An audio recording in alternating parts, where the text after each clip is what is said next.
Hey guys, welcome back to the channel. You wanted more history about the Philippines? Here you have it. I have your link over here, the history of the Philippines before Magellan, and we're gonna have Magellan on the channel as well. Well, not on the channel, I mean having an interview with him, but it will gonna be like a lot of videos because you guys send me a lot of stuff. Don't stop doing that.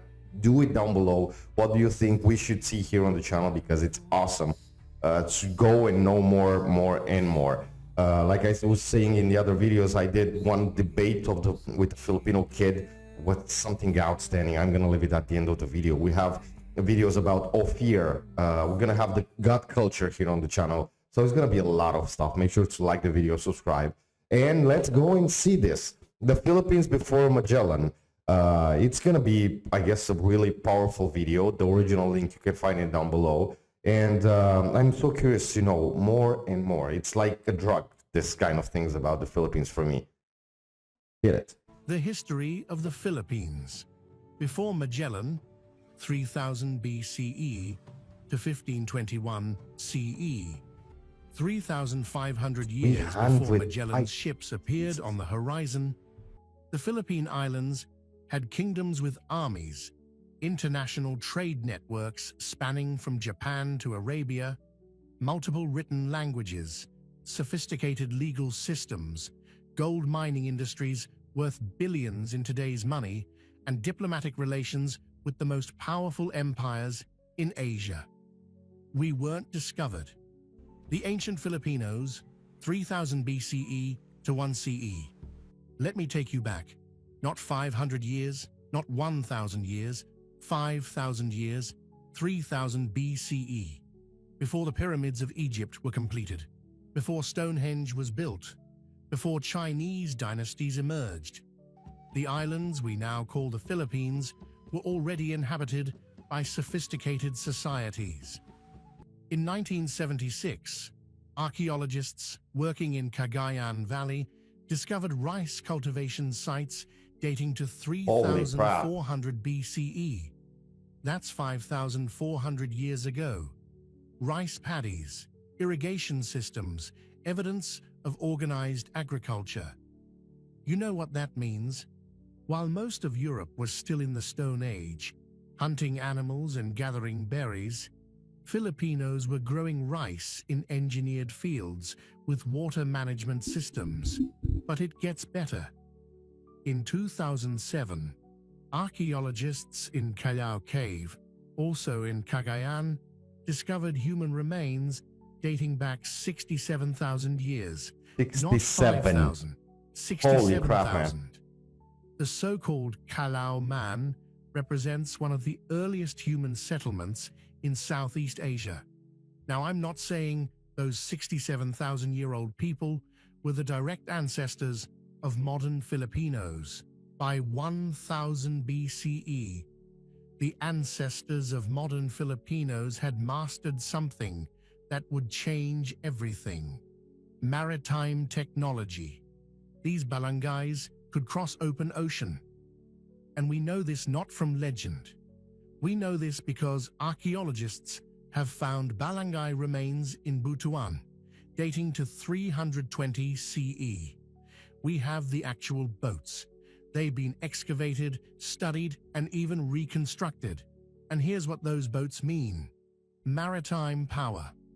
By 500 BCE, the Philippines was integrated into a maritime trade network connecting Southeast Asia.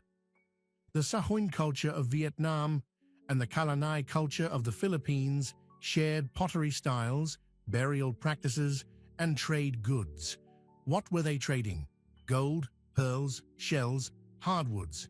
In exchange, Filipinos imported glass beads, bronze items, and ceramics from Can you imagine Vietnam, how intelligent Thailand, Filipino and beyond. people were This already? wasn't occasional contact. This was sustained, centuries-long economic exchange. The Philippines was part of the Asian economy 2,500 years ago. The rise of kingdoms, 1 CE to 900 CE. Now we move into a period where evidence gets even stronger. The first millennium CE. This is when kingdoms began to form. understand something about pre-colonial Philippines. It was never one unified nation. It was hundreds of independent barangays, small communities of 30 to 100 families, and dozens of kingdoms controlling larger territories. Think of it like ancient Greece. Greece wasn't one country. It was Athens, Sparta, Corinth, Thebes, dozens of independent It was like city-states. kingdoms. That's what the Philippines was, a collection of independent political entities with shared culture but separate governments. Yeah, like kingdoms. This is By the 1 CE, word. some of these barangays were consolidating into larger kingdoms, and we know this because of Chinese records.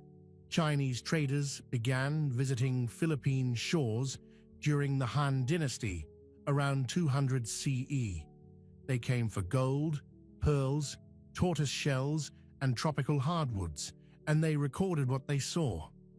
Chinese texts describe Filipino communities as organized, with leaders they called datus, and populations engaged in farming, fishing, metalwork, and trade. These weren't isolated villages. These were economically diversified societies with social hierarchies and political structures. But the real breakthrough in our understanding comes from one artifact, the Laguna copperplate inscription. It's In the one with the death, A worker I guess. dredging sand from the Lumbang River in Laguna found a copper plate. It was corroded, damaged. I have it in and another covered in documentary. sediment. Nobody thought much of it at first, but when scholars cleaned it and examined the inscriptions, they realized they were looking at the oldest known written There was a document debt to of pay, I Philippine guess. history. The text was written in a script similar to Old Javanese and Old Malay, with Sanskrit loanwords. When translated, it turned out to be a legal document. Specifically, I saw it in the other documentary that I did. here's what it says. In simplified translation, before we go deeper, Like I was saying, the original link is to down get below. 500 likes and Go share and show some your support to this reaction channel in the comments. that made this Subscribe possible. to the channel. In the Saka year 822, which corresponds to 900 CE in the Western calendar, the Lady Angkatan and her brother, with their children, are cleared of their debt to the commander-in-chief of Tondo. This debt has been forgiven by the authority of Jayadewa. Now, why is this monumentally important? First, this document proves that by 900 CE, As a writing system, Filipinos had exactly. a writing system, not just a symbolic system, a full written language capable of expressing complex legal concepts. Second, it proves the existence of a legal system. Debt, forgiveness, authority figures with titles. This is bureaucracy. This is governance. Third, it mentions specific places: Tondo, Paila, Binwangan, Pularan. These are all in Luzon.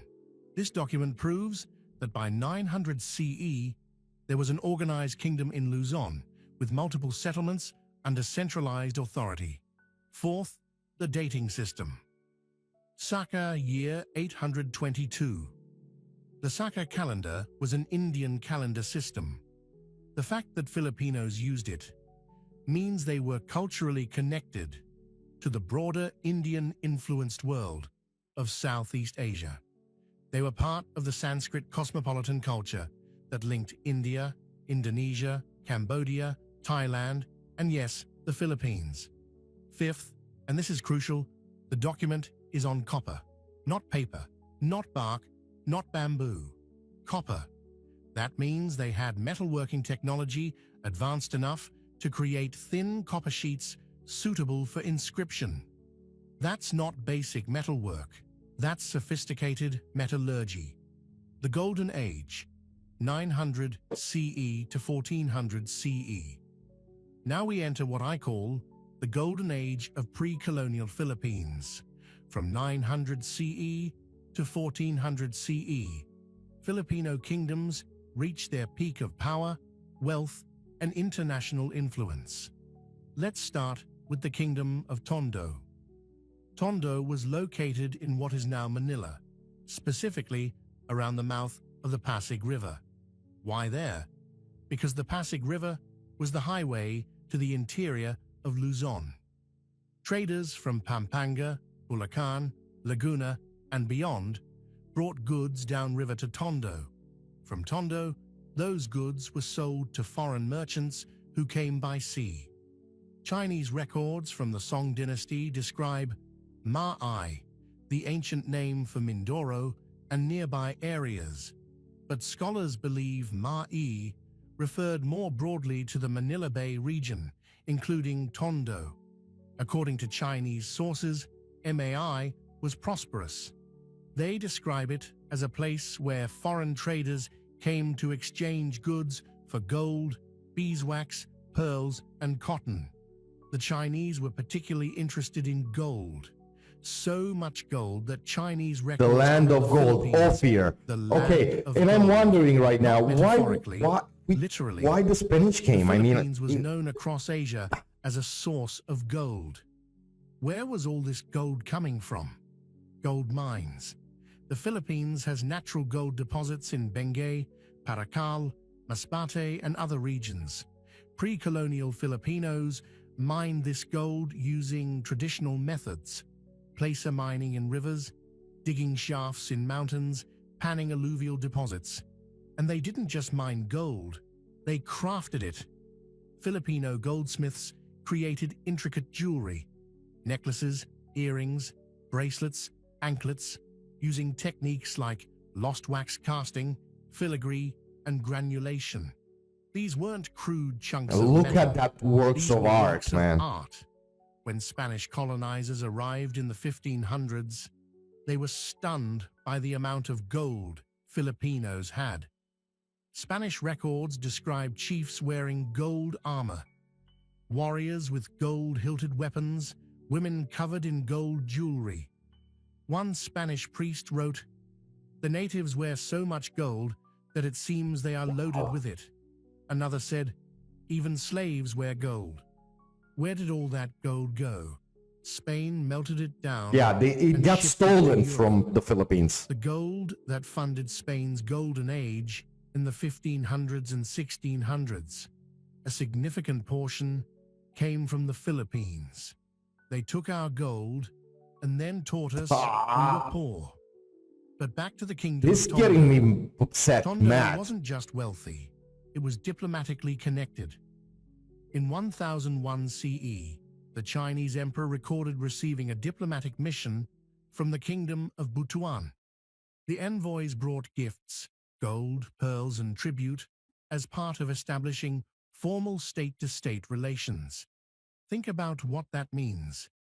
In the year 1001 CE, 520 years before Magellan, a Filipino kingdom sent official diplomatic representatives to the Chinese imperial court. They negotiated trade agreements. They presented credentials. They engaged in diplomacy as an independent sovereign state. This wasn't a primitive tribe begging for favors. This was kingdom to empire diplomacy between equals. And it wasn't just Tondo and Butuan. By the 13th century, multiple Filipino kingdoms were flourishing. The Rajanate of Butuan in northeastern Mindanao, the Kingdom of Maynila in Manila Bay, the Sultanate of Sulu. Islam arrives in 1450 CE. A Muslim missionary named Sayyid Abubakar arrived in Sulu from Sumatra. He married the daughter of Raja Baginda, a local ruler, and established the Sultanate of Sulu. Stronger ties to the Muslim world, Brunei, Malacca, Sumatra, and eventually the Ottoman Empire, naval power. The Sulu Sultanate became one of the most formidable maritime powers in Southeast Asia. At its height, the Sultanate of Sulu controlled the entire Sulu archipelago, parts of Mindanao, northern Borneo, including Sabah, which is why the Philippines has a territorial claim to Sabah today. It was historically part of Sulu. Trade routes connecting the Philippines to the Malay world. The Sulu Sultanate's economy was based on trade, pearls especially. Sulu pearls were famous across Asia. Also sea cucumbers, birds' nests, and slaves. Yes, I'm going to stop for 1 second over here because I want to ask you guys a question that I have in my mind right now. What if the Spanish never came? Have you ever asked yourself this? I mean, Philippines was something outstanding. So what would happen to the Philippines without the Spanish? Without those 333 years? Let me know down below if you ever ask yourself that, and if you have the answer. I would love to read it. slavery existed in pre-colonial Philippines, and the Sulu Sultanate was a major participant in the Southeast Asian slave trade. The Sulu Navy used fast boats called vintas. These boats were smaller than barangays, but faster and more maneuverable. Sulu warriors were feared as raiders. They could strike coastal towns, take captives, and disappear before anyone could respond. But here's what's remarkable about the Sultanate of Sulu. It was internationally recognized. In 1457, the Sultan of Sulu sent envoys to China. The Chinese emperor received them and granted official recognition. In the early 1500s, the Sultanate established diplomatic relations with the Ottoman Empire. Yes, the Ottoman Empire. And this is incredible The history. Sultan of Sulu received recognition from the Caliph in Istanbul. Think about the scale of that. A kingdom in the southern Philippines had diplomatic connections stretching from Beijing to Istanbul. That's a 10,000-kilometer span. The Sultanate of Sulu was a player in global geopolitics. And when the Spanish arrived in the late 1500s and tried to conquer Sulu, they failed. For over 300 years, I didn't know the Spanish this. tried to subjugate Sulu. They never fully succeeded. The Sultanate resisted, fought back, and maintained independence. It wasn't until the Americans arrived in the early 1900s that Sulu was forcibly incorporated into what became the Philippines. Even then, resistance continued. The Sultanate of Sulu, established in 1450, exists in a ceremonial capacity today. The current Sultan, Muedzul Lail Tan Kiram, claims legitimate succession from the original sultans. Whether that claim is legally valid is debated, but the historical fact remains. The Sultanate of Sulu was a powerful Islamic kingdom that resisted colonization longer than almost anywhere else in the Philippines. Writing, law, and culture. Now I want to talk about something the colonizers tried very hard to erase: Filipino literacy. Before the Spanish arrived, Filipinos could read and write. Not just kings and priests, everyone, men and women, rich and poor. The script was called Baybayin. Baybayin, a syllabic script related to Indonesian Kavi script, Javanese script, and Balinese script. It's part of the broader family of Brahmic scripts that originated in India and spread across Southeast Asia. Baybayin consisted of 17 basic characters, 14 consonants, and 3 vowels. It was written horizontally, left to right, or sometimes bottom to top, depending on the region. Filipinos used Baybayin to write on bamboo, bark, and palm leaves. How do we know this? Spanish colonizers recorded it. In 1590, a Spanish priest named Father Chirino wrote, "All the Filipinos, men and women, write in their own characters. They write on bamboo and the bark of trees." Another Spanish priest, Father Francisco Colon, wrote in 1663, "Almost everyone knows how to read and write. Even women and children learn easily." Let that sink in. In the late 1500s, nearly all Filipinos were literate in Baybayin. At the same time in Spain, literacy rates were Look at the around 20 difference. to 30%. In England, maybe 30 to 40%. Filipinos had higher literacy rates than Europeans. But the Spanish systematically destroyed Baybayin. They burned documents. They forbade its use in schools. They replaced it with the Latin alphabet and Spanish language. Why?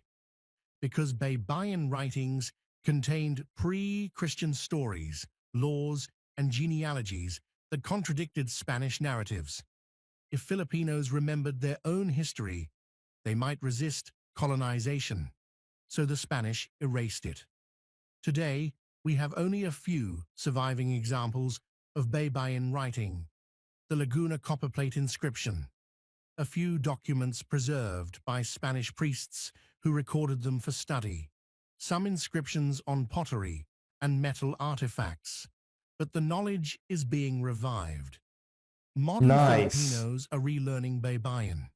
It's taught in some schools. It's used in art and tattoos. It's a symbol of cultural resistance. Now let's talk about law. Pre-colonial Filipinos had sophisticated legal systems. The most famous example is the Code of Kalantiao, a legal code supposedly written in 1433 by Datu Kalantiao of Panay. The code lists 18 laws covering crimes And like they had murder, everything. theft, adultery, and disrespect to elders. However, historians now believe the Code of Kalantiao is a 20th century fabrication created by a Filipino writer named Jose E. Marco. It's probably fake. But that doesn't mean pre-colonial Filipinos didn't have laws. They absolutely did. Spanish colonizers recorded extensive customary laws, which they called the customs of the Tagalogs. These customary laws covered property ownership and inheritance, marriage and divorce. Yes, pre-colonial Filipinos could divorce, debt and contracts, crime and punishment, social obligations and And hierarchies. Filipinos were For such example, ahead of their time. pre-colonial Philippine law recognized different social classes: datu, the ruling class, chiefs and leaders; maharlika, the warrior class, free landowners with obligations to the datu timawa; free commoners who owned no land but were not enslaved; alipin, dependents, either alipin namamahay, those who lived in their own homes and served part-time, or alipin sa gigilid, those who lived with their masters and served full-time. This wasn't slavery like American chattel slavery. Alipin status was more like serfdom or indentured servitude. Alipin could buy their freedom. They could inherit property. Their children weren't automatically Alipin. The system was hierarchical, yes, but it was also fluid. Someone could rise or fall in status based on wealth, marriage, or service to a datu. And here's something remarkable. Women had significant rights in pre-colonial Philippines. Women could own property independently. They could inherit land. They could engage in trade. They could divorce their Good. husbands if mistreated. They could become spiritual leaders. The babaylan, or priestesses, were often women. When the Spanish arrived, they were shocked by how much freedom Filipino women had. Spanish society was patriarchal and restrictive. Women couldn't own property, couldn't divorce, couldn't engage in public life. But in the Philippines, women were economically and socially active. The Spanish described it Yeah, as immoral stupid. and worked to suppress it. They imposed Spanish gender norms, and over centuries, Filipino women lost many of the what the Spanish found. 1521. Now we come to 1521, the year Magellan arrived. What did he actually find? Because if you believe Spanish propaganda, he found savages who needed saving. No, truth. it's not the truth. And the video cuts here. I don't know why. Maybe there is a second part that you guys have to send me, or I have to check the messages. Anyways, no, he found, in my opinion, I'm so pissed off right now because I was thinking about why did they came? You know, because they had to steal the gold and a lot of goods. Because Filipino didn't need anybody and anything for being, I mean, guy, we talked about like 5,000 years ago, and they were like such ahead of their time. And then look, I'm pissed off because in the Philippines, how I'm seeing in all these videos from history especially, it was stolen a lot. But at the same time, my admiration keeps growing because not only for the resilience that Filipino people have, for how beautiful their heart are, everything that there is in the Filipinos. Not only the country itself, how beautiful it is, but the people, and they never stopped.